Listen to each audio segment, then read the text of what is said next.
दोस्तों, आज की जो कहानी मैं आपको सुनाने जा रहा हूँ, ये कहानी एक ऐसी सच्ची घटना थी जिसमें कई सालों के बाद जब इस कहानी से राज खुला तो इसने लोगों को झकझोर दिया था। और वाकई में जब इस कहानी के राज से पर्दा उठा तो इसने लोगों को सोचने पर मजबूर कर दिया। तो आप भी इस सच्ची घटना को पूरा जरूर सुनिए और इस वीडियो के आखिर तक मेरे साथ बने रहिएगा। नमस्कार दोस्तों, मैं हूं सुमित सिंह।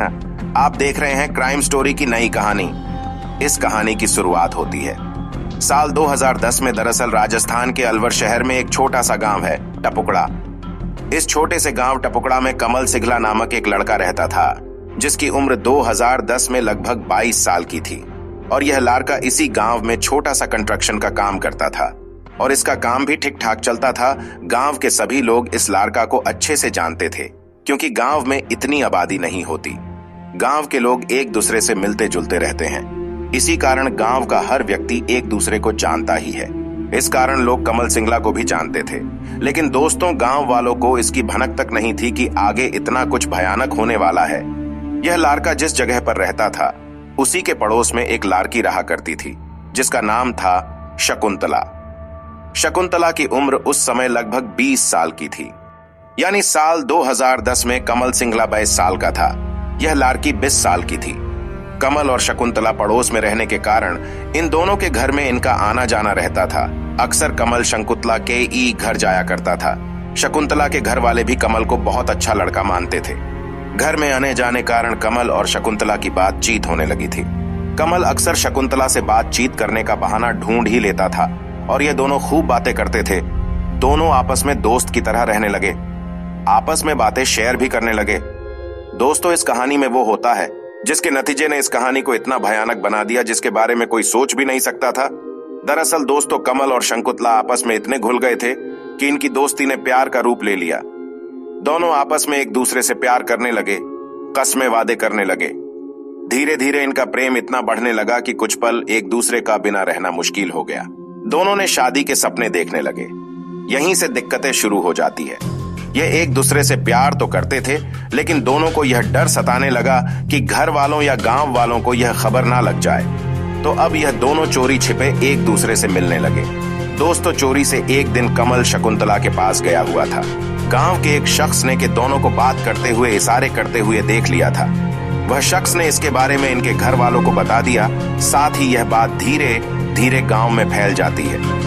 दोस्तों, जब शकुंतला के घर वालों को इसके बारे में पता लगा है तो वह शकुंतला के घर से निकले बिल्कुल बंद करा दिया। लेकिन ये दोनों एक दूसरे के लिए पागल थे। ये फिर चोरी छिपे मिलने लगे। लेकिन अब की बार घर वालों ने पंचायत बुलाकर कमल और शकुंतला को समझाया। उन्हें बताया कि गांव के रिवाज के अनुसार आप अलग अलग जाति से हो, आप दोनों शादी नहीं कर सकते।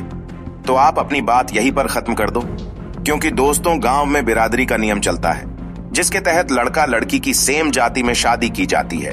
क्योंकि कमल और शकुंतला अलग अलग बिरादरी से थे तो इन दोनों की शादी को नकार दिया जाता है। लेकिन दोस्तों, कमल नहीं मानने वाला था, शकुंतला का पीछा नहीं छोड़ रहा था। और यह बात शकुंतला के घर वालों की परेशान कर रही थी क्योंकि उन्हें डर था कि कहीं दोनों भाग ना जाए।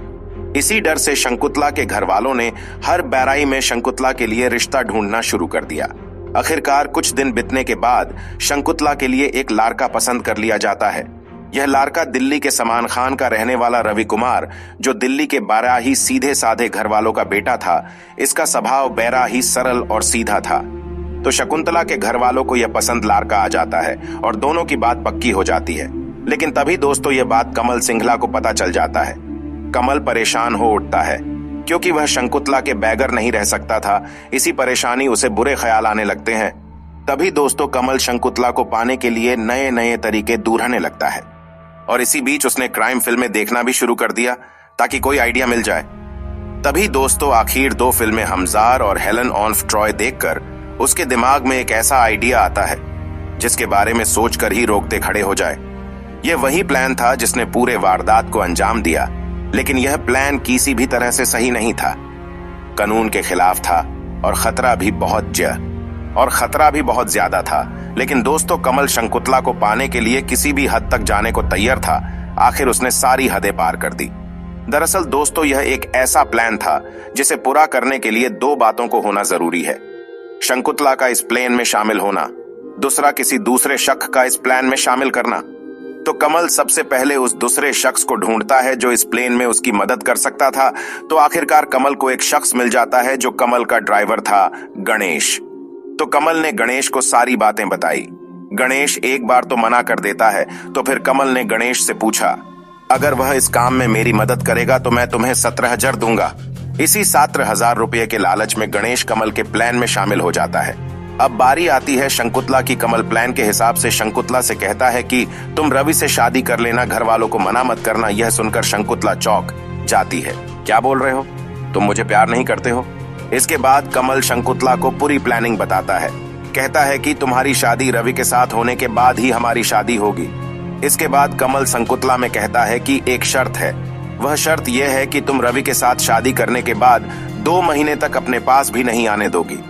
तुम उसे किसी भी प्रकार से शारीरिक संबंध नहीं बनाओगी। कमल इससे शंकुतला को बचने के लिए बहाना भी देता है और कहता है कि अगर वह तुम्हारे पास आने की कोशिश करे तो तुम कह देना कि तुम्हारी लंबी उम्र के लिए मैंने मन्नत मांगी है, तो तुम कुछ दिन मेरे पास मत आना।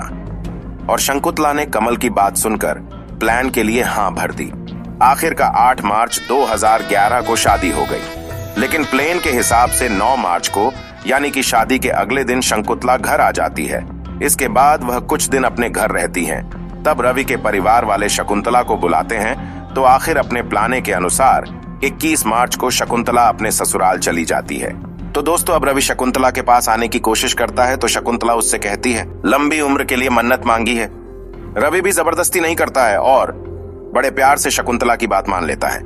तभी दोस्तों 22 मार्च 2011 को, यानी कि शकुंतला के ससुराल आने के अगले दिन ही, कुंतला रवि से कहती है कि चलो कहीं बाहर घूम कर आते हैं, पिक्चर देखने चलते हैं। तो रवि भी तैयार हो जाता है क्योंकि रवि शकुंतला को प्यार करता था।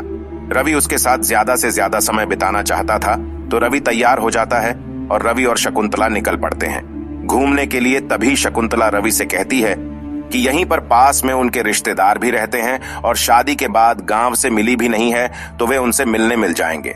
इतना कहकर दोनों चल पड़ते हैं।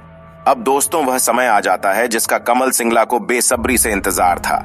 कमर और गणेश प्लान के हिसाब से दिल्ली की एक ऐसी जगह पर पहुंच चुके थे जहां पर बहला फुसलाकर शकुंतला रवि को ला रहे थे। और शकुंतला अच्छे से जानती थी कि रवि को कहां लेकर जाना है। तो आगे चलने पर एक रास्ते पर कमल और गणेश अपनी गाड़ी के साथ खड़े थे और शकुंतला कमल को देखकर नाटक करती है और कहती है कि यह लड़का तो हमारे गांव का है।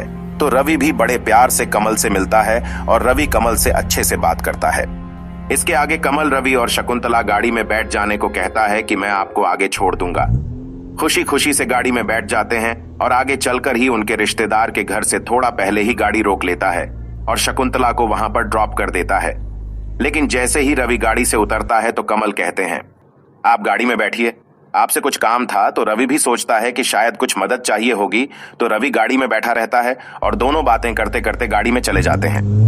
तभी कमल रवि को पीने के लिए पानी का बोतल देता है। वह पहले से ही पानी की बोतल भी हो, बेहोश का दवा मिला देता है। जैसे ही रवि पानी पीता है वह बेहोश हो जाता है। बेहोश होते ही कमल ने वह हरकत की जिसके बारे में सोचकर ही रूह कांप जाए। तो कमल और गणेश ने रवि का गला घोंट दिया और उस गाड़ी में ही रवि की मौत हो जाती है, जो अपनी पत्नी शकुंतला पर आंख मूंद कर विश्वास करके यहाँ आया था। इसके बाद कमल और गणेश गाड़ी को दिल्ली से टपूकड़ा की तरफ मोड़ देते हैं। तब तक अंधेरा हो चुका था और आगे चलकर रास्ते में ही गणेश गाड़ी रोक देता है और यही वह जगह है जहां पर कमल कंस्ट्रक्शन का सामान रखता था। इसके बाद वह दोनों वहां पर गड्ढा खोदते हैं और रवि को दफना देते हैं और वहां से घर चले जाते हैं। और इधर शकुंतला जब अपने ससुराल पहुंचती है तो रवि के बूढ़े माँ बाप शकुंतला से पूछते हैं कि रवि कहाँ है। तो शकुंतला कहती है कि रवि उसके रिश्तेदारों के यहाँ उसे छोड़कर पता नहीं कहाँ चला गया। शुरू में माँ बाप को उसकी चिंता होती है कि आखिर वह कहाँ ही रवि के पिता रवि को ढूंढने में लग जाते हैं, लेकिन रवि कहीं पर भी नहीं मिलता है। तो रवि के पिता पुलिस स्टेशन जाते हैं रिपोर्ट लिखवाने। पुलिस छानबीन में लग जाती है। पुलिस मामले की तफ्तीश करती है, लेकिन पुलिस को लगता है कि रवि कहीं गया होगा, जल्दी घर वापस आ जाएगा। पुलिस मामले को हल्के में ले लेती है, लेकिन रवि का बाप रवि को ढूंढने में दिन रात एक कर देते हैं, लेकिन रवि कहीं पर भी नहीं मिला। शकुंतला भी रवि को ढूंढने का नाटक करती है, रोने का नाटक करती है। समय गुजरता है। लगभग 4 से 5 महीने बीत जाते हैं, लेकिन रवि का कहीं पर कोई नामो निशान नहीं मिलता है। लेकिन दोस्तों, रवि के पिता शांत नहीं बैठ अपने बेटे को ढूंढने के लिए दर दर भटकते हैं और आखिरकार कोर्ट का दरवाजा खटखटा आते हैं। पुलिस इस मामले को हल्के में ले रही थी तो आखिर इस मामले को क्राइम ब्रांच को सौंप दिया जाता है।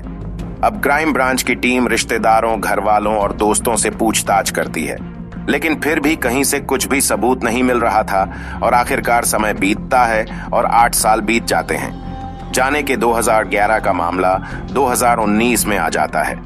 रवि का कुछ पता नहीं चलता है, ना ही कुछ सबूत मिलता है।